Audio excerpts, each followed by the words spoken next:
Hi friends, Allu Arjun Sukumar వీరిద్దరు కాంబినేషన్లో రాబోతున్న చిత్రం పుష్ప పార్ట్ 2. ఈ చిత్రంపై హైప్ ఎలా ఉంది? మామూలుగా లేదనమాట. పుష్ప చిత్రం బ్లాక్ బస్టర్ హిట్ కావడంతో పుష్ప 2 పై భారీ స్థాయిలో అంచనాలు అయితే ఉందన్నమాట. అయితే ఈ మూవీకి సంబంధించిన టీజర్ను ఈరోజు రిలీజ్ చేయబోతున్నారు ఉదయం 11:07 ఈ మేరకు ఒక లుక్ను కూడా విడుదల చేశారు మూవీ మేకర్స్. ఇందులో సింహాసనంపై రాజు కూర్చున్నట్లుగా బన్నీ వీర లెవెల్లో ఉన్నారన్నమాట. ఇందులో చేతికి ఉంగరాలతో, కలర్ గ్లాసెస్తో, మెడలో గోల్డ్ చైన్తో ఉన్నాడు బన్నీ. సీరియస్ లుక్లో బన్నీ ఉన్నాడు.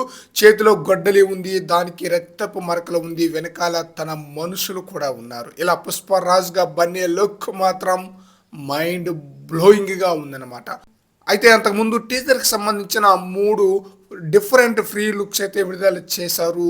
జాతరలో కాళ్ళకి గజ్జలు కట్టి డ్యాన్స్ చేస్తున్న ఫోటోని రిలీజ్ చేశారనమాట. ఆ తర్వాత అర్ధనారీశ్వరి పోస్టర్ని రిలీజ్ చేయగా, మరోవైపు త్రిశూలం పోస్టర్ని కూడా రిలీజ్ చేశారు. ఇవన్నీ ఫ్యాన్స్ని, ఆడియన్స్ని ఎంగేజ్ చేస్తూ వచ్చాయన్నమాట. టీజర్ వేరే లెవెల్లో ఉండబోతుందని ఆ పోస్టర్లను చూస్తుంటే చెప్పగానే చెప్పేస్తుంది అనమాట. అయితే వాటికి పూర్తిగా భిన్నంగా నిన్న ఒక పోస్టర్ను కూడా రిలీజ్ చేశారు. ఇలా డిఫరెంట్ వేరియేషన్స్ మతిపోయేలా చేస్తున్నాయి. టీజర్ రిలీజ్కి ముందే పూనకాలు తెప్పేస్తుంది ఈ పోస్టర్లు. మరి చూడాలి, ఎన్నో అంచనాలతో ఈ చిత్రం యొక్క టీజర్, పుష్ప 2 మూవీ యొక్క టీజర్ ఈరోజు రిలీజ్ కాబోతుంది. మరి చూడాలి ఆ టీజర్ ప్రేక్షకులను ఎలా ఆకట్టుకుంటుందో.